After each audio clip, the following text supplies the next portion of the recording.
Hello, everybody. We are live, and today we are celebrating the first ever World Interspecies Communication Month. It's happening all October, and it's a full month dedicated to celebrating this craft, this art, this skill that we can all learn and use in life to connect with all species, all sentience on Earth and elsewhere.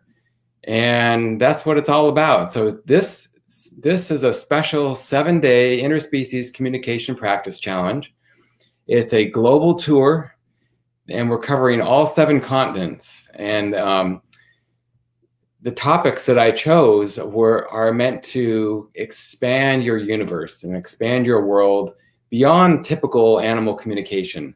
It still will cover animal communication, but it is expanding to interspecies communication and topics that really are meant to help you realize that this goes way beyond just talking to your dog or to the neighbor's cat or to a horse or whatever. There is so much interconnectedness going on, and I would love for you to experience that. My name is Josh Coen, and I run Speak Good Human, the free animal communication practice site. And today, I'm so happy and thrilled to visit day 1 and continent number 1. We're kind of fudging on the continent because nobody really lives in Antarctica, but we're calling it Arctica, and we are visiting with a wonderful animal communicator and author of 8 books on animal communication and connecting with spirits and dreams, and so many great topics that not a lot of people talk about. And she does this with a very wonderful style and flair. And so I'm thrilled to introduce to you today Baumann Brunke. And she is up in Alaska, and today is representing Arctica. So I'm going to bring Dawn on here today. Hey. Hello, Dawn. Hi. So nice to have you all the way from Arctica, where I know nice and chilly here. We're at 35 degrees. You're already at 35. Yeah. Wow. Yeah. Okay. Yeah. Well, I'm in Oregon, and we're not there yet, but we'll get there. You will. But yeah, I'm so thrilled to have you here because this topic, well, I'm really interested in these interconnectedness topics where we think we're learning about animal communication and just talking with an animal, but it goes way beyond that. And you've proven that over and over and over with your books, which are just fascinating tales of real life tales of how you interact with spirits and dreams and animals, and really it's quite incredible. And I chose today's to kind of connect with your book on dreaming with polar bears, because boy, did that open my eyes to what is possible. And for anyone who hasn't read this yet, I highly recommend it. I think it should be standard reading for any learning animal communicator or professional animal communicator or anyone even interested in this topic at all. And Dawn, I'm going to have you just talk a little bit about the book, but I have to say it's basically you realized, well, you've been a lifelong lucid dreamer, well, or at least a dreamer for sure. Okay, yeah. Somebody who had really detailed dreams that you could actually remember, and you kept track of them throughout ever since you were a kid. Right. And then you started realizing that there were connections between a lot of the themes and the earlier dreams with some of your later ones, and you started realizing that they all connected, and you put this together in at least this book, and I know you have another book, Shape-Shifting with Our Animal Companions, that also deals a lot with this topic. And it's just so connected to animal communication and just communicating in general. but you started stringing these dreams together, and it was incredible because you thought you were just dreaming about polar bears and about these messages they were bringing you, but you realized that they were actually dreaming about you. And I mean, you can't make this stuff up. Well, I suppose you could, but yeah, well, you could. It was, and just to reference what you said in the beginning about it being interconnected, I think really the key of it all is, for me anyway, it's about deepening, It's about deepening ourselves and kind of tuning into that space where we are all connected, whether you have fins or feathers or fur or whatever. So yeah, it's an opening and a deep self-connection to ourselves and to other people and to the planet, So there's so much there. And I do think, I just want to comment on how, we're kind of bringing together animal communication and dreams, because there's such a similarity there. I think it's a very similar process, In dreams, we're kind of connecting those stories we get from our subconscious or unconscious and bringing them into waking life. And in animal communication, we're connecting with the thoughts, the emotions, the energy of an animal, and then bringing that into our consciousness, our understanding. And sometimes if you're doing a talk for someone, you're going to translate that into English, into a way they understand. So much about this, I think, is about translation and about bridging worlds.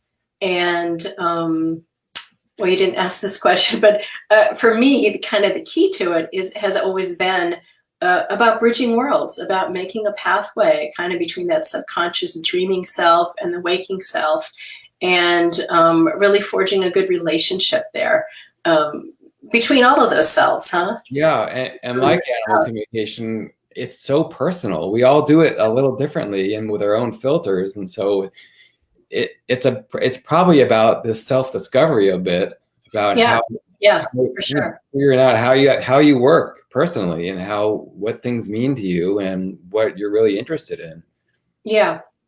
And, and just having said that, I think it also has to do, one of the things I feel like is a good prerequisite to animal communication is being really honest with yourself, seeing your strengths, seeing your weaknesses, and just being very upfront about that and not judgmental, and just observing that and, building on your skills and working with your, the areas you're less comfortable with, right? Yeah, I think that's really important because we as learners and, we tend to compare ourselves a lot to the people around us. And we see one person really good in this other area and we say, well, I want to do that. Right. And you can't maybe. And so you feel like a failure. And then it kind of becomes a spiral downward. Yeah. But really. We need to stop comparing. We really do. And yeah. It doesn't help. So you're right, though. You need to find the way that works for you. And we all have unique ways. And I think, again, just by being honest with yourself, you see about the ways that you're good at. Some people are really good listeners. They just pick up on things. Other people are very visual. They're good at that. Some people are empathic. They feel it all. So sometimes those are the initial ways into animal communication that can help us open to that and open to our dreaming too, Remember. So, now you were doing your dreaming way before you ever did animal communication, or even before you realized you could do animal communication. I mean, that was a fairly recent thing. Mm-hmm. But do you find that the skills are very similar, or did one, after you learned animal communication, did you look back and say, oh, I've been doing this kind of thing all along? Yeah, it's a good question. I can't pinpoint exactly when that happened, but even as a child, I was just always fascinated by dreams. I could not believe that my parents didn't think dreams were fascinating. I'm like, what's wrong with you? There are these amazing stories. So I've always been a really, a dreamer. I've always, and that doesn't mean that I dream every night. Sometimes I'll go weeks without dreaming because other things are going on. So, but yeah, I've written my dreams down since probably I was 11 or 12 and kept journal. I have stacks and stacks of journals. And I think here's my idea. Here's what I think. I think that practice of writing down dreams and kind of honoring my dreams in my own way. I wouldn't have called it back, back then as a teenager, but and in college becoming really interested in dreaming and Carlos Castaneda and people who, kind of went in those other realms. I think that all laid a groundwork. And so for me, animal communication came really easily. It was just very organic and natural. And it wasn't something I planned to do, but it's something I opened to pretty spontaneously. So I think all of my background with dreaming is what helped that, and is what kind of nurtured that, huh? Yeah. So are you saying it was kind of your mind and body were kind of practiced in that way, that to know what to expect and to be open to it all?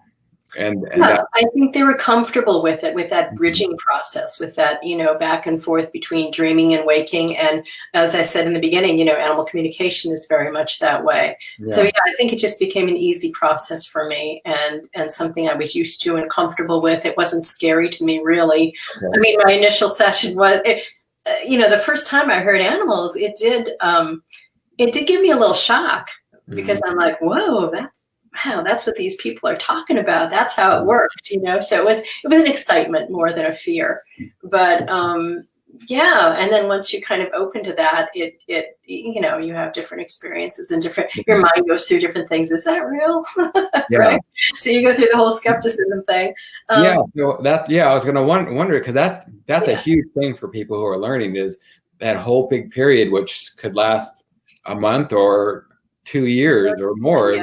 Am I really hearing this? Is it real? Is it real? And we have to prove to ourselves that over and over and over, and then finally you get to the point of, okay, I'm knowing things that I couldn't have known. So yes, it is real. And I think you just build that up and you become more comfortable with it.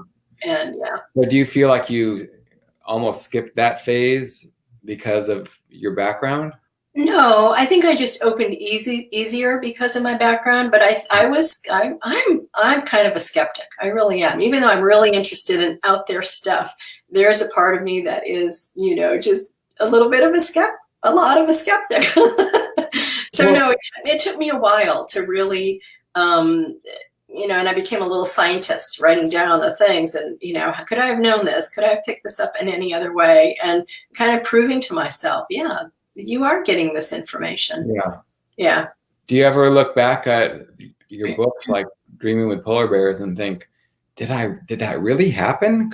I mean, that one I know. I was full in, immersed in. And, that one, it doesn't feel weird to me. I mean, sometimes when people read it and I can just tell it's too out there for them, I go like, yeah, I guess that is it's a little outside, conventional reality, but no, that was all real. And it was so much fun to me. It was so exciting and interesting to me. So, yeah. Yeah.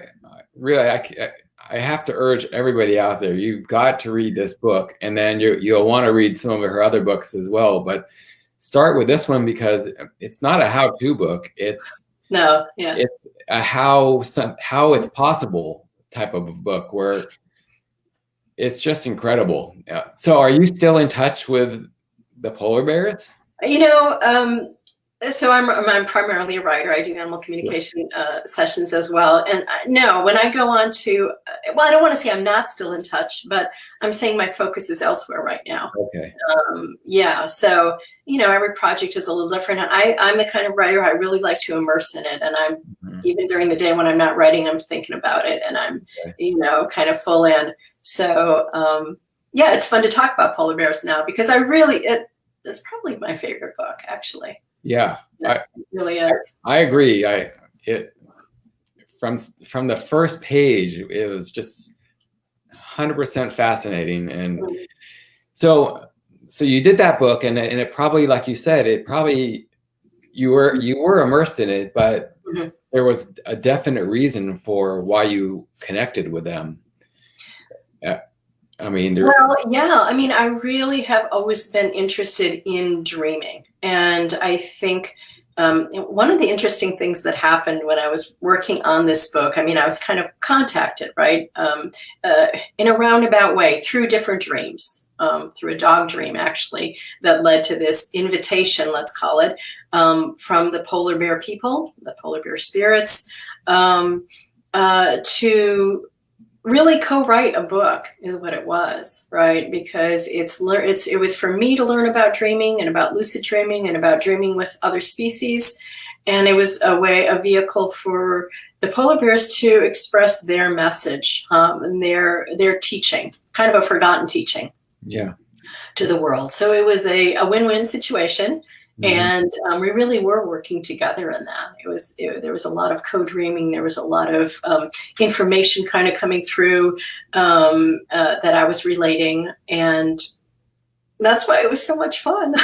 Yeah, and if you didn't mention dreaming and you just told me this, how this whole thing came about, I could easily insert animal communication, because people do this all the time with animals, whether Right. it's in the wild or domestic animals or whatever. That this is what they do. Right. They connect with them. They have a rapport. They talk back and forth, advice, wisdom, all sorts of stuff, just like that. Yeah, and I would say part of the book is that it's really translation. I'm the translator, huh? Yeah. For some information that was coming through. Yeah. Yeah.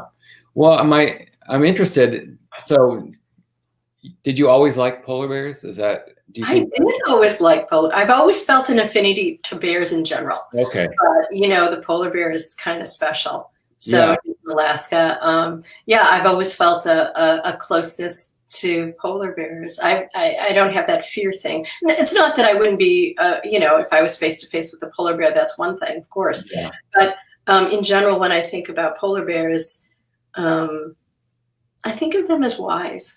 Uh-huh. Yeah. Do you think that your affinity toward them was what led you both to connect in that way? In other words, do you think you chose them and they chose you for a specific reason? Well, again, I think it was about that win-win situation where they were looking for someone kind of to write a book. I'm making it sound kind of goofy, but that's really what it was. This entity or this group of beings, of spirit beings, let's call them polar bear spirits, were wanting to convey information that had been lost, because there was a rich tradition of working with Arctic peoples, with the polar bears, and kind of almost a shamanic type thing. And that has been largely lost, huh? So they wanted to convey this information. And one of their big teachings is about dreaming. And I think I've always had interest in bears. One interesting thing is that when I was doing this book, and I kind of accepted this invitation from the dream world to, yes, I did, and let me backtrack a little here. Without telling the whole story, because it's kind of long, but I had this dream in which an invitation was offered to me. And what it said on the invitation is dreaming with polar bears. Well, what did that mean? But I felt in the deep part of my being, yes, that was my answer. Yes, yes. And so that was what kind of invoked and brought about this connection with polar bears. Yeah. In the process of doing this, then I went back through that stack of journals I was talking about. It took me a few days, actually, to read through all those journals, which was an amazing just thing in and of itself. But I realized I had been dreaming about bears, and I had a series of dreams about bears over a period of about 6 to 8 years. And they evolved, in the beginning, I was kind of fearful of these bears. Usually they were brown bears, grizzly bears, and I was fearful of them. And I even called the police to come take care of the bears, authority figure. And in the later dreams, and again, 6, 8 years later, we've seen evolution of consciousness. And I'm in the point in my dreams where I have such an affinity toward these bears and really love them. And all of a sudden I realized someone has called to shoot these bears, take care of these bears. And that someone was me. And I'm just appalled. And I'm doing anything I can to stop that from happening. So it was an interesting, kind of little sub theme about how I think my dream consciousness shifted. Mm-hmm. And maybe that was the bears in general kind of preparing me and helping me shift from fear to more of an affinity, huh? Mm-hmm. Yeah. I have so many questions for you. Okay. Well, I mean, so let's say let's say I love tigers and I wanted to try to expand my world and do a little more of what you're describing. Do you think just by choosing a tiger or just saying I want to dream of tigers or connect with tigers in some way, is that enough to spark something? Or I think it can be. I think it's all about, just as in life, where do you put your energy? Where do you put your focus? So if you're just so passionate about tigers and you just want to relate to them, and you've been watching videos and you've learned things about tigers and you've explored their mythology and you have a certain feeling about it, yeah, I think doing really simple things in our waking life can help incubate dreams about tigers or whatever. Just saying to yourself during the day, I really want to dream about tigers, or printing out a little picture of a tiger and putting it by your nightstand, or having a tiger, a little statue or a little tiger necklace or something, or different things, whatever occurs to you. So basically it's feeding yourself little connections during the day, huh? They're going to help open those connections at night. Okay. Yeah. It's not a guarantee. It's a way to start making that bridge more concrete, huh? That pathway between dreaming and waking more concrete, more physical. Yeah. Yeah, what you put your attention to, it usually shifts you in that direction. Yeah. I don't remember in your book, Shape Shifting with your animal companion, our animal companions, you did some dream work in there, right? And then also, did you touched on traditional animal communication, didn't you? With Barney? When I think about it, I'm like, all of my books kind of have dreams. They do, right? That's why I'm so curious. What really is the difference between communicating with a spirit or an animal in a dream versus when we're waking through animal communication? Is there a difference? Can you get different messages? Is there an advantage? Well, I think of it as a spectrum, huh? So when we're connecting with a very specific animal, we're dealing with that animal's personality and ego and, different things about that specific animal.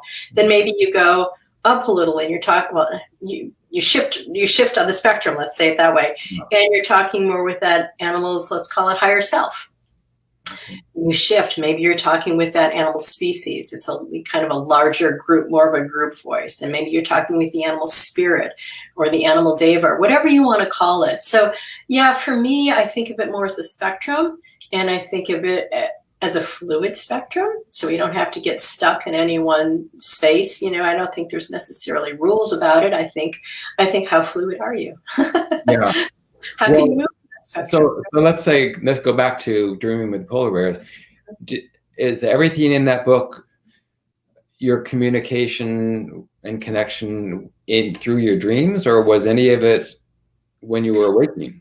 No, some of it was waking, and sometimes I would have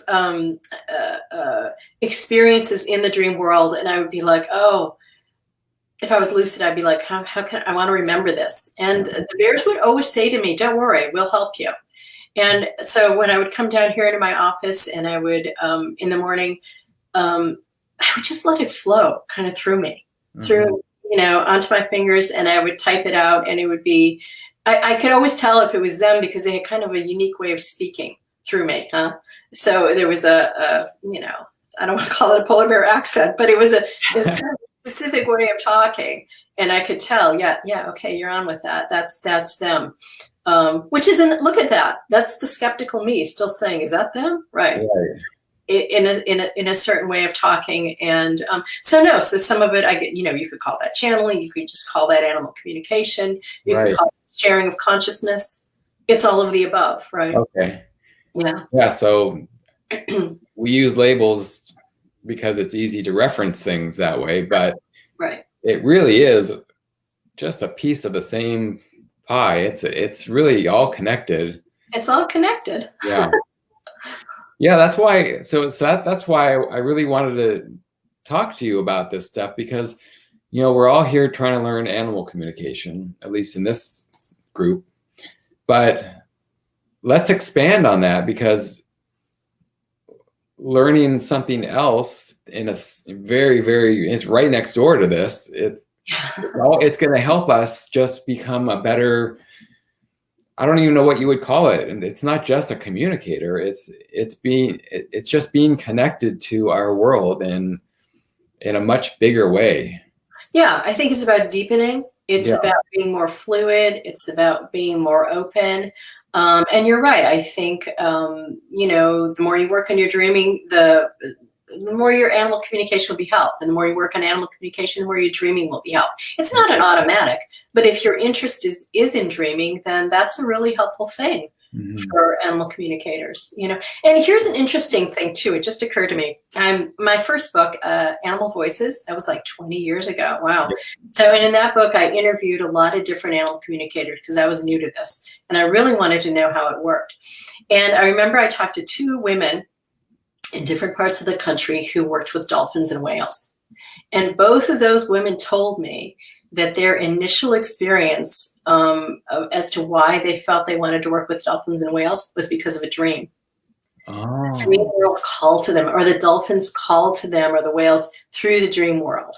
And I think that is a way that a lot of times animal teachers will come to us, because it is a little less regulated. We're a little less judgmental and, freaked out about things like that. And so sometimes animal teachers or guides will come to us in the dream world and offer us an invitation to work with them at deeper levels. Yeah. Yeah, that's really interesting. Do you feel like in dreams, sometimes it's probably your mind trying to process things and understand what you have been through, or maybe what you are going through in this dimension or others? I mean, who knows where it all extends to, but otherwise it could also be the communication, just like you said, it's actual, it's real. Yeah, I mean, there's all kinds of different dreams. And, like you said, some dreams are about us processing things or working with a problem, working with a challenge. Sometimes they're prophetic. They're giving us, advanced information. Sometimes they're about meeting an animal teacher or a human teacher, and learning things about ourselves. Sometimes they're very personal to us. And sometimes they're universal, they call those big dreams, huh? So they're kind of these big themed or almost archetypes that we're dealing with. And we can bring forth information that's helpful to other people. So yeah, so many different, we could do a whole talk on different types of dreams, huh? I'm sure. Yeah, we just are. Yeah. Yeah. And we kind of talked about, well, like with the polar bears. So it started with dreams. It kind of continued in waking life in a way.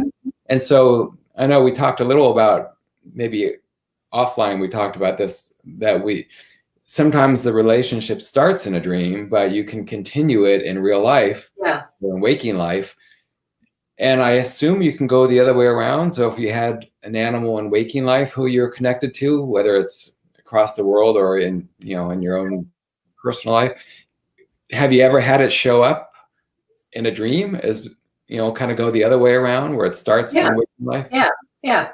Well, I've had experiences when I do animal talks. Sometimes I always like pictures. So I ask the person to send me some pictures. And I usually look at those at least a day in advance, kind of put them in a little folder in my desktop. And I don't know if a lot of times, but sometimes when I wake up or in the dream world, I'll have almost a little communication from that animal. Okay. And let's talk about the waking, when we first wake up, it's that like little in-between state between fully sleeping and waking. And I think that's a really rich space. Like I said, sometimes I get communications there. Sometimes I get, just insights there. But I think it's also for people who don't remember their dreams well, I would say embrace that space, you know, when you're first waking up, because a lot of times we'll have a little dream fragment. And if you can train yourself to kind of stay present with that and bring forward the whole dream, that's a great way to remember your dreams and to bring them into waking consciousness. Yeah. So yeah, I assume you would have some kind of like a journal next to your bed, or I actually don't, but just because I like to be up. So, but I do have a notepad in case I have to write down things. I just will wait. If you wake up at 3 in the morning, I just like to write down a few things, and that's enough for me to bring it back and write it in the morning. So that's I think unique though, or at least from my experience, being able to remember a dream that, you know, just to know, okay, I had the dream during the night. I'm not going to write it down right now, because in the morning I'll write it down and I'll remember it. And for me personally, that almost never happens. I can't remember what I dreamt, but right. So, you know, some people use the memo thing on their phone, you know, or take if you're old school, jot it down, you know, wake up and say what it is, right? And again, sometimes I do jot down just a few words, and then but I've really been working with dreams for so long, so for me it's not that difficult. Right. But yeah, if you have trouble with remembering your dreams, a notebook by your bedside is a great way to. My mom had this really interesting thing, because she's a dreamer too. And what she would do is she would wake up in the middle of the night. She'd be too tired. She didn't want to write it down. So she'd take a book from her nightstand and she'd throw it on the floor.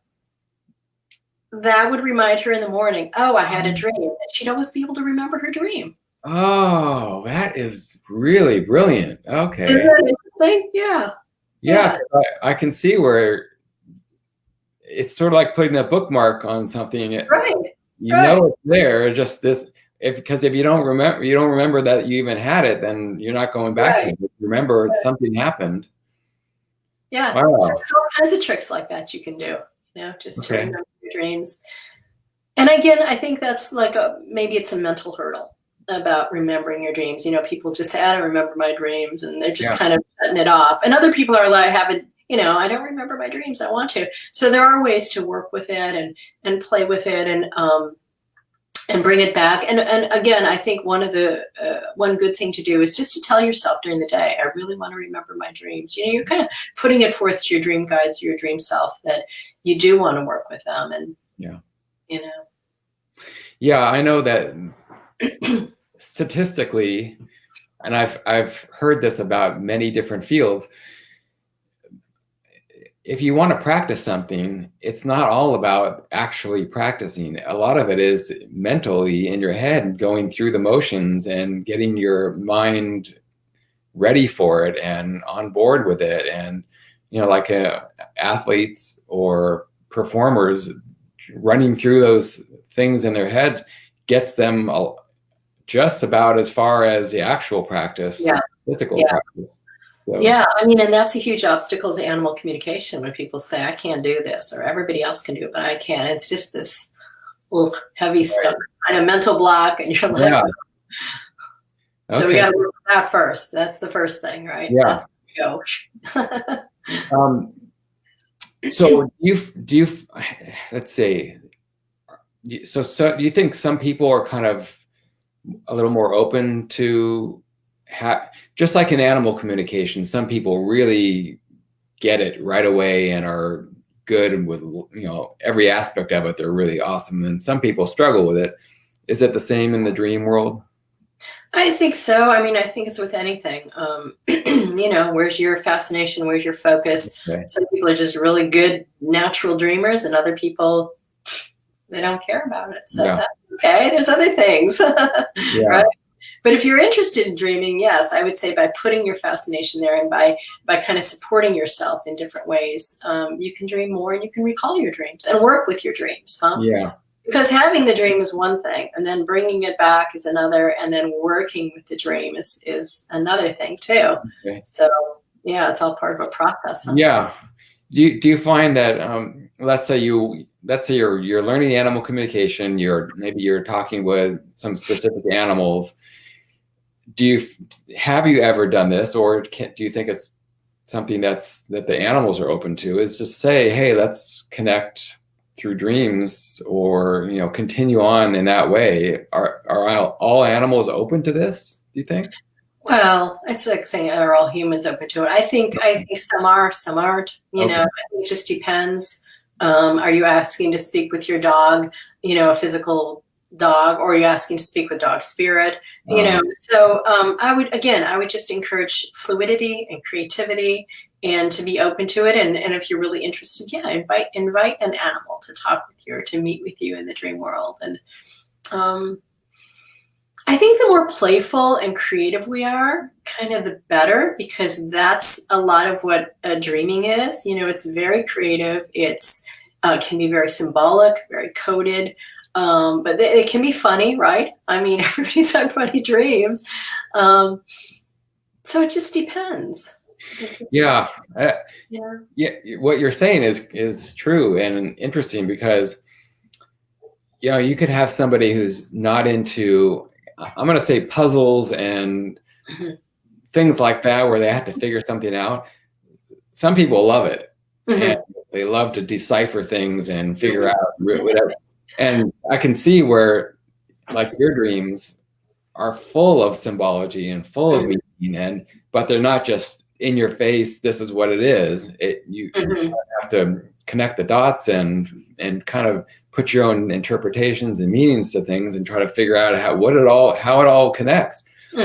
But if you're somebody who just doesn't like that kind of thing, you like more of a straightforward approach. Give me the actual in front of you. Maybe this isn't going to work for you as well. Well, I think you'll dream differently. Oh, maybe. I think our dream guides, work with us, and they understand our personality, and they understand our psyche, and they make use of our own unique symbols. And, if you're not a symbolic person, then maybe it is very literal. Maybe your dream is very literal and very clear. Or maybe it's challenging you. I don't know. Yeah. Dreams can be so different. I've had very literal dreams, very specific. And then I've had other ones which are, they're Rorschach tests. They're just, it's just different. So, yeah. So you just said something about your dream guides. So I didn't know that happened. Do we all have dream guides? I mean, who are these beings? Okay, I guess I just kind of call it in a general way. I think of the dream guides as maybe the dream creators. Who's creating these dreams, And I did have a really interesting dream. I'm pretty sure it's in the Polar Bear book, about wanting to meet my dream guides. And in the dream, do you remember this one where I go down this spiral driveway to a basement of a parking garage, and it's all dark except for this little open space, and inside are three mechanics, and they're like, "Yeah, we're your dream guides," right? Okay. And it's just so funny, but it made perfect sense to me when I woke up, because they're the mechanics, right? They're doing the mechanics of dreams, and they were very funny, and they were three older men, and they invited me to sit down with them. And so, and then sometimes dream guides will appear in different ways. They can be mystical. I had a white horse one time, it was very kind of, Pegasus-like with wings and stuff. And so I think our dream guides, or our dream creators, I call it that, as a touchstone and anchor. They can appear in different ways, and I think they help us. Sometimes they create our dreams. Sometimes they guide us into a specific thing. I remember when I was doing when I was really interested in lucid dreaming in college, or just past college years. And whenever I would have a lucid dream, and a lucid dream is when you are that you're dreaming, in the dream. So you're in the dream and you're dreaming. And that would be my first thing that I would always ask is, can I see my dream guide? Because I was always fascinated. Who's making this dream? Who's the one? What part of the self is responsible for this? That's just my fascination. And were you shown your guides? Yeah, in different forms, all kinds of different forms. That was my answer. Yeah, different forms. So do you feel like the guide is really just part of you in some way, or is it a separate part? Separate from you? Well, I think we're all united, in ourselves. Yeah. So, and even beyond. So, yeah, I would say both a separate self and a connected self. Okay. So let's fast forward here. So now you're a professional animal communicator, and you're an author of all sorts of books related to that, and healing and related fields. How does it all work together in your mind?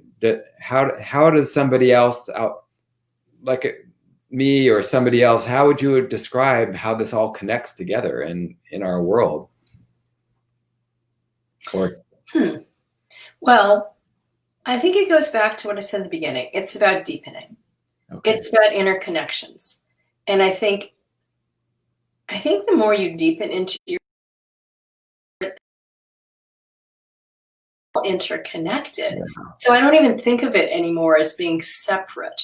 It's just very kind of fluid and organic to me, and it all interconnects and it all works. And sometimes the best thing we can do is go with the flow, huh? Yeah. When we get stuck up here, that's, sometimes that's when the trouble starts. Right. Okay. Yeah. Yeah. So somebody out there who might be just learning animal communication, they might have some troubles with it or whatever, at whatever state they're in, being open to something like this, even though it may not on the surface look like animal communication, it certainly can open them up to more animal communication or even beyond what they thought they were learning in the beginning. It's something way, way beyond that. Yeah. Yeah. And I think we can play too with like waking dream states during the day. Sometimes we have events that happen and they seem almost dreamlike or so unusual. And, or sometimes we're just daydreaming and we have insights, or we see an animal and that, gives us a message. All of this is, I think, just connected and part of who we are. So enjoy. Yeah, that's probably, like you said, just chill out and have fun. And it probably is meant to be that way. It's not meant to be so serious. Yeah. Yeah. And a lot of your books are about symbology and animal messages and spirit messages and also the healing. Your latest book is, tell me a little about that one. Awakening the Ancient Power of Snake. Okay. I was really interested. I had a dream. It was a dream about a snake. I was actually in pain. I was having really bad back spasms, and it was right at the winter solstice. And anyway, I just had this experience. I was in bed. I was really, really, really sick, with this back pain. And I just said to myself, well, what do I need to know? And I had this image of this huge snake. It was archetypal. It was, kind of bold and sharply drawn. And it was very archetypal, very powerful, very big. And it said to me, I've lost my tail. And the dream evolved. There was a lot else that happened. But when I woke up in the morning, I kept thinking of that. I've lost my tail. And how I saw that, it came to me very suddenly, was not only I've lost my tail because the snake was disconnected from its tail, but it lost its tail, its T-A-L-E, its story. Oh, interesting. So this was an opening, and I became fascinated with snakes. We eventually lived with 2 snakes and learned from snakes. And so that was all about learning about snakes. I think it was similar in a way to the polar bear book, because I feel like the snake spirit kind of wanted to retell its tale and show humans how very long, we in ancient times, snakes were really connected with gods and goddesses, and they were venerated. They were animals of wisdom, And then through history, we have this big shift about snake in the Bible, and, snake became the devil and everything. So a lot of that whole book is about looking at snake in medicine, snake in psychology, snake in our dreams, and how snake is really very much an animal of its teaching is about transformation. Whereas the polar bears are dream, snake is, I think, really key about transformation, just how it sheds its skin, huh? Yeah. You see the undulation of the snake, going up the spine, on the caduceus, on the rod of Asclepius in our spine. You look at really ancient things and you see that snake going up the spine. So it's about Kundalini, about evolution, about awakening. So I became fascinated by snake, and that's what that whole book was about. Okay. Yeah. So there again, it's going from dream to waking state, and being so open to all of this has created such a wonderful experience for you and then for everybody else because of it. And I think, the takeaway from that for everyone is to follow your fascination. Yeah. What speaks to you and what is asking you, inviting you to learn more and to open your awareness in larger ways. Huh? Yeah. I think, do you have any tips for people, or do we have a little exercise or something we can, how do somebody start? A few tips. So this is my dream plan to strengthen animal communication. Some of this kind of follows up of what we've been talking about. But one of the first things, and these are 5 points, the first one is to be present. And what I mean by that, I think, is being very honest and very authentic. Again, we talked about our skills and our weaknesses, and kind of, even when you're doing animal communication, I advise people in classes, if you're feeling nervous, say that. Just say it up front. I'm feeling, tell the dog or the cat, I'm feeling nervous about this. And then you kind of got it all in the front. I've never been a fan of fake it till you make it. Why? Let's be real. That's true, yeah. Let's deepen. Right. Be authentic. Exactly. Be authentic, So I'm a big fan of open heart, open mind, and to share your concerns. And I think by being open, that allows us to open to deeper forms of teaching. Mm-hmm. Okay. Number 2 is share. And this is something I really learned from the polar bears, because we often kind of in animal communication in general, there's this kind of idea that animals are the teachers and we're the students. And a lot of times that's totally true. But I think a lot of animals are curious about our thoughts and our feelings. So sometimes I think when you are in that little deeper state of communication and an animal tells you something and you're not quite sure, it's good to share your concerns or your ideas or your unique skills. I think a lot of animals are actually really interested in what humans do. My dog, sometimes she'll sit there and look at me like, what are you doing? And I'll explain it, right? Oh, yeah. Interesting. Yeah. That's a really interesting point too, because I that is the feeling when a communication comes through of some wisdom, you're almost put in a position of teacher and child or something like that, where they know it all and we're just listening. But I think that limits things, doesn't it? Yeah. Puts us in a little box. So, and that's one thing that I think in the polar bears were often kind of pushing me to, they really wanted to co-dream. It wasn't about me just always taking down the information. It was like, what do you see here? What do you? And so and I think what that does is that deepens relationship, huh? Yeah. And so you're truly relating with that animal, working in tandem. So, and that has all kinds of ramifications in the waking world. We can invite an animal into animal communication to dream with us. All these kinds of things that we can play around with and learn from. Being a teacher as well as a student at the same time, isn't that the best spot? Ideally you're a teacher, but you're always learning. You have to be open to it all in order to keep expanding. Otherwise, you're going to be in this little box, like you said.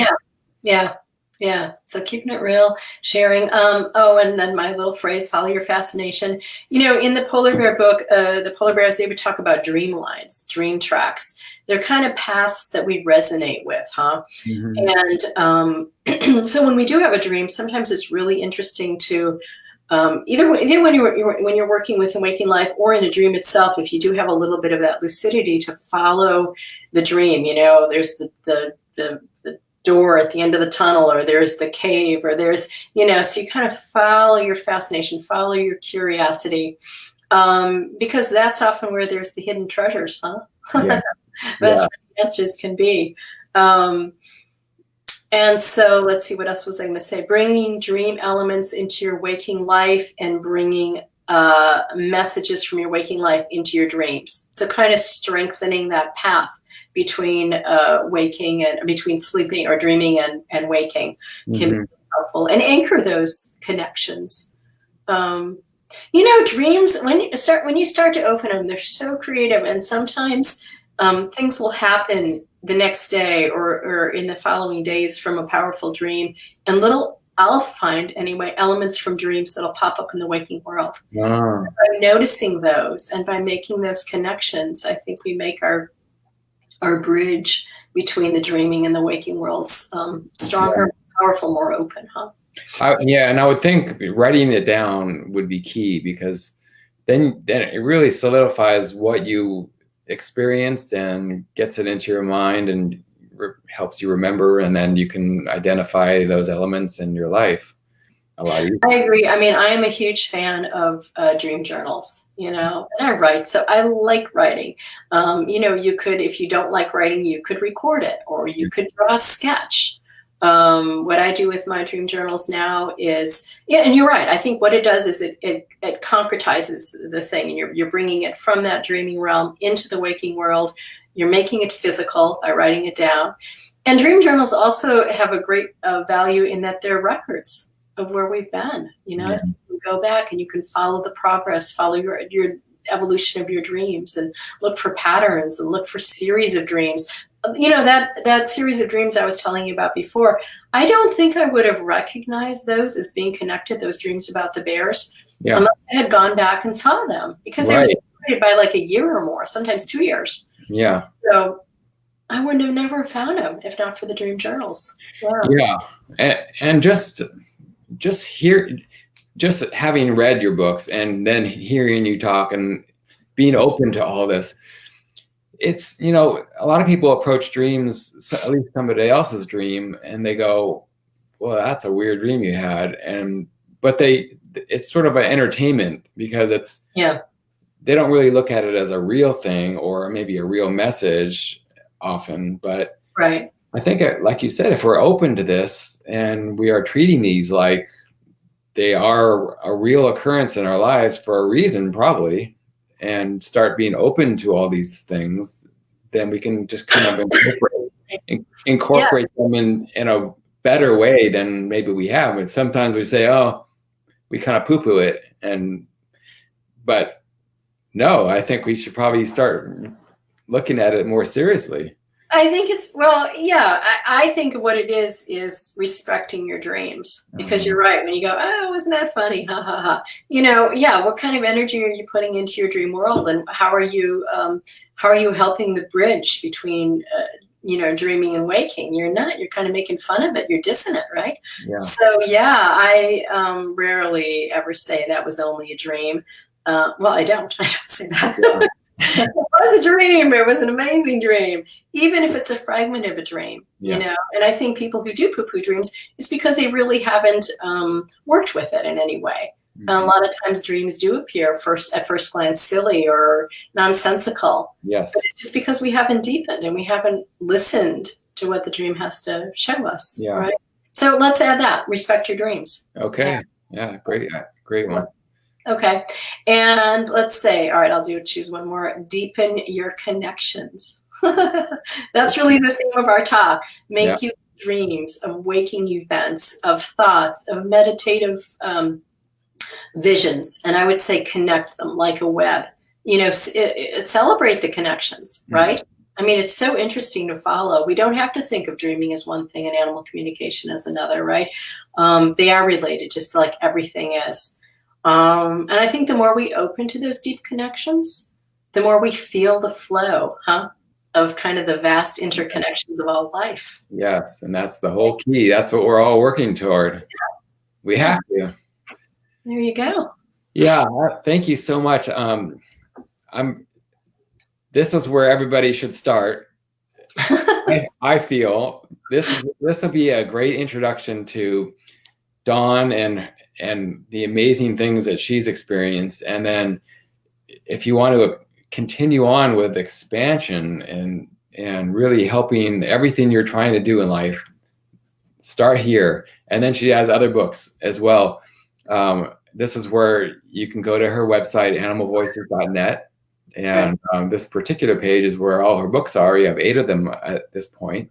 Mm-hmm.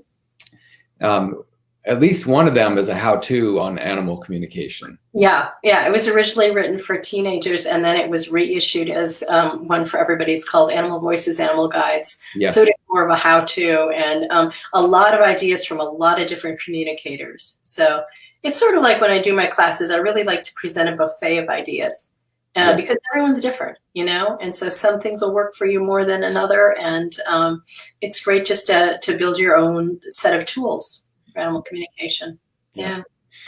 Well, let's check to see if anybody has any questions. Anyone out there has questions at this point, Dawn is happy to answer them. I'm just going to check the feed and to see if there's anything specifically anyone wants to know right now. Looks like there's some people from Wisconsin here. Yeah. My friend Barb Teckle is here. Thank you, Barb. Nice. Iowa, Honolulu. Wow. Hello, everybody. Thank you all for showing up. India, nice. Wow, I used to live in India. Did you really? Yeah, I studied there in college for 9 months. Yeah, I love it. Wow. I didn't see a book on that. No, well. Some things are personal, Josh. Okay. Well, not anymore. Everybody knows. And if anybody has any questions for Dawn, this is your chance. This is when we have her. Then she's going back up to Alaska, away from us in her 32-degree weather. Advice on removing blocks. So I think it depends on the blocks. Is it an initial block? If you want to give me a little more info here, that would be helpful. I think we talked about this a little bit about following your fascination. If it's a block about animal communication, I would say go easy on yourself. Maybe in the beginning it's just like, I don't know if I'm going to get anything, and that's okay. Really is what it is. Yeah. And with dreaming, it would be more about I want to dream, and just kind of putting it out there and letting things happen. I think we're hard on ourselves as a society. Yeah. We're very judgmental about ourselves. Yeah. I think maybe my answer in general would be kinder to yourself. Okay. And probably related to what you said earlier is going with your strengths and your interests and passion, because a lot of our blocks, I think, stem from us wanting to do a certain thing and not being able to get there. But we're trying to maybe go against the flow and do something that's maybe we're not quite ready for. And so let's flow into it and and kind of make it fun. Start with what we know and what we're good at and what we are interested in, and then kind of ease our way to there. Yeah. Be playful with it, be light with it, be creative with it. And just know that everybody does it a little differently. And that's great. Yeah. So get in tune with yourself. Is it too late to start at age 63? Oh, sure. It's never too late. Never. I imagine that it would be. 63.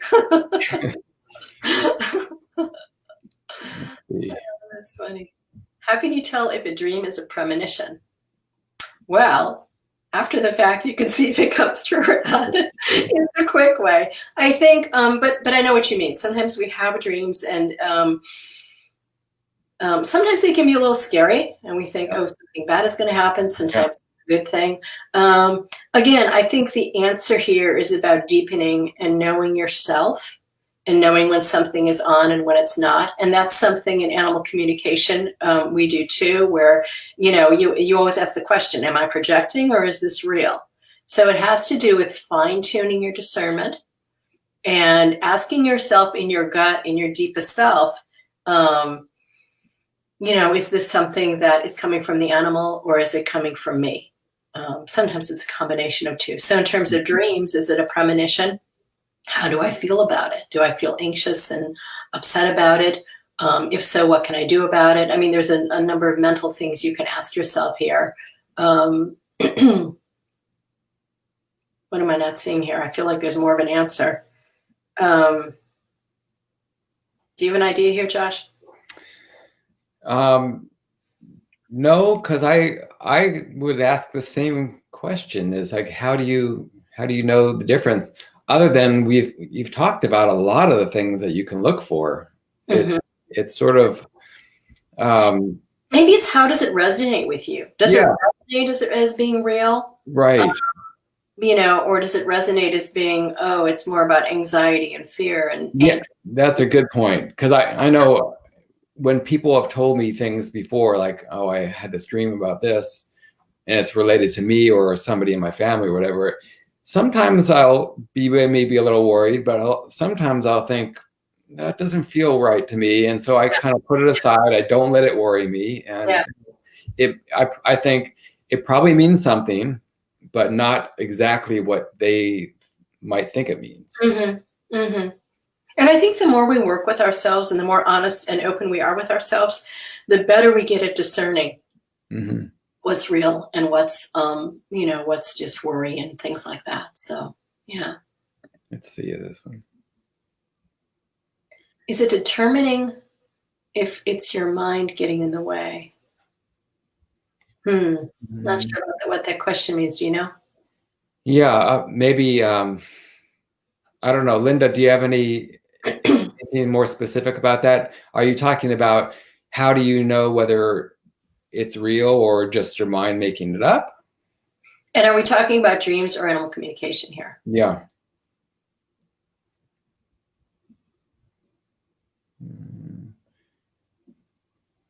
Wow, someone's from Bogota, Colombia.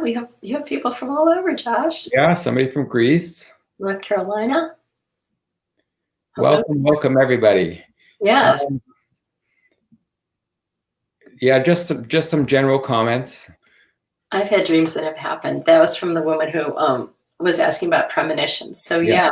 So if you have had dreams that have happened, then a good thing to do is to really make note. How did you feel when you had that dream?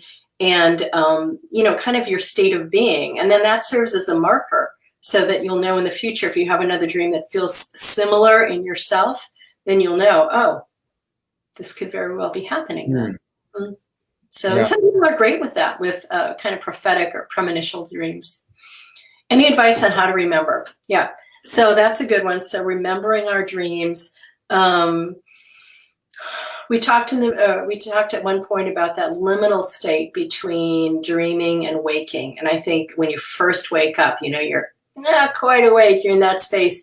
If you can cultivate that space as much as possible, kind of get comfortable there in that in between space, oftentimes that's a place where we can bring dreams forward. Sometimes it's just a fragment. Maybe we shouldn't even say just a fragment. Sometimes we'll say it's a fragment. Yeah. Use that, write it down, note it down, draw it, whatever you can. The more you do that, the more that you're giving information to your dreaming self that you honor that dream and that you want to learn more and that you're putting your focus there, right? Yeah. So I would say if it's a small little focus, a scene, even if it's just a color, write it down. And that's a way of, like we talked about before, making that bridge a little bit stronger. Yeah. And it is giving information to our dreaming self that we really are interested in, we want to remember. All kinds of other things, some people, I worked with one woman and this worked for her, it never worked for me, but she would put a glass of water on her nightstand. And every morning when she woke up, she'd drink that glass of water and she'd remember her dreams. Oh, It just worked for her. It was a little technique that worked for her, right? just like throwing the book down. Write little notes or have a little dream altar. Sometimes that's a good thing, like maybe a little orb or crystal by your nightstand, whatever is important to you, and that you kind of imbue with energy or you imbue with the thought, I want to remember my dreams. So again, it's where your focus is. Mm-hmm. So those are a few ways you could, help yourself, support yourself to remember your dreams.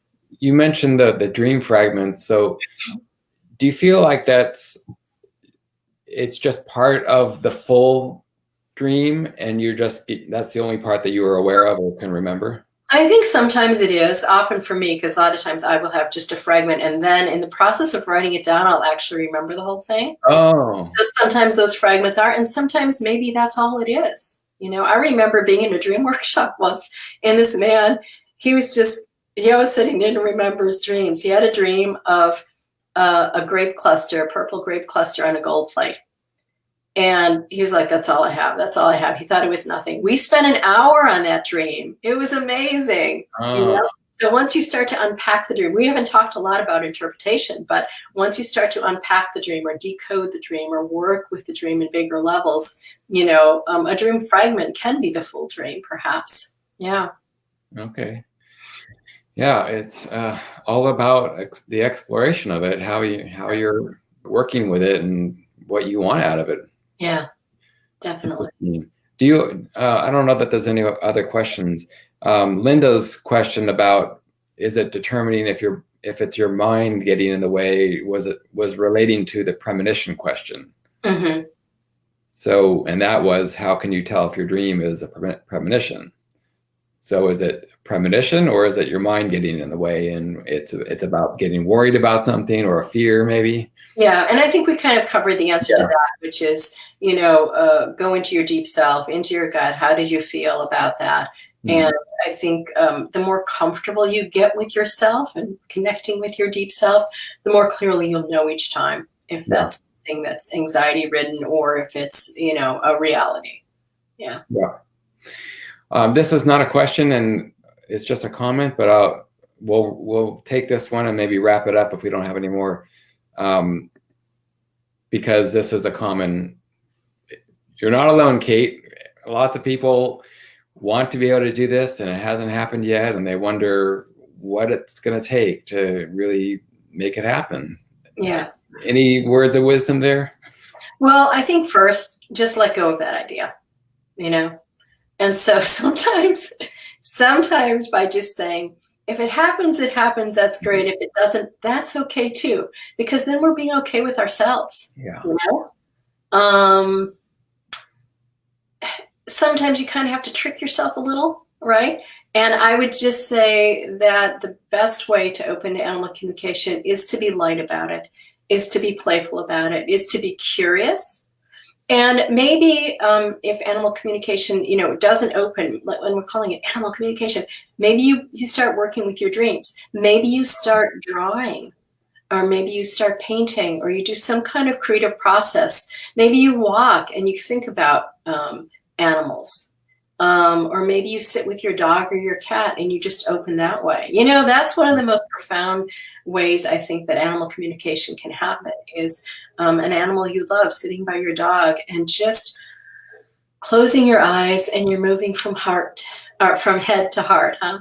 So you just kind of give it all up, all of those ideas, everything you've learned, and you just go into your heart and you feel the connection of love. Yeah. Sometimes that can be incredibly profound and open up animal communication, you know, and let's remember that animal communication is different for everybody. Some people, I get a lot of words. That's just how I am. Some people get songs. I met a woman in a class once who got smells. Yeah, I've heard rare, but I've heard that too. Dog. All right. So that's how it works. Maybe that's like if this was a dream, I'd be like, yeah, the door opened, the dog came in. Right. We're talking about love. We're talking about just being our animals. Yeah. And I'm really serious. That I think is sometimes the most profound way that we can open to animals, just by being with them, being ourselves, being with them. Yeah. And be your authentic self, which is going to open you up to your own personal gifts, your own strengths, your own desires and interests and passions. Yeah. There you go. Well, yeah, that exactly.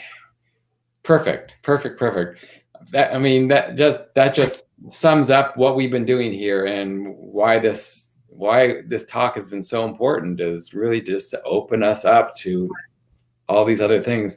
So for anybody who's just getting here, or if you've been here the whole time, this series that I'm running is a 7-day tour of the world, pretty much. We're visiting every continent, experts in the fields in every continent. And we're talking about ways we can expand from animal communication to the greater picture here, which is much more than just animal communication, but it's all related, and we all should be interested in it because it's important to understand it all and to realize how connected it is. And this is all part of the first ever World Interspecies Communication Month, which happens all October. It's going to be happening every year from now on, and it's a celebration of this field and all the things that communicators bring to this world, and animals and spirits bring to us through this skill, and how we can wake up this world, the people who don't know how to do this yet, how we can wake them up and make this a better place, because we're using communication on a whole different level than we were before. So that's what this is all about. You all know you can head over to speakgoodhuman.tk or talktoanimals.weebly.com, and lots of practice animals over there waiting for you if you want to practice today. There's also nature elements, and I heartily recommend starting your next part of your journey over here, Dreaming with Animals, Dreaming with Polar Bears, and then all the other books that you have available. Every one of them are great. So thank you, Dawn, for being here today. It was a wonderful talk, and loved every bit of it. I always love talking with you, Josh. Yeah. So everybody else out there, expand. So it's all about. Okay. Well, talk to you guys later. Tune in for the next 6 days. We'll have more for you. Okay. All right.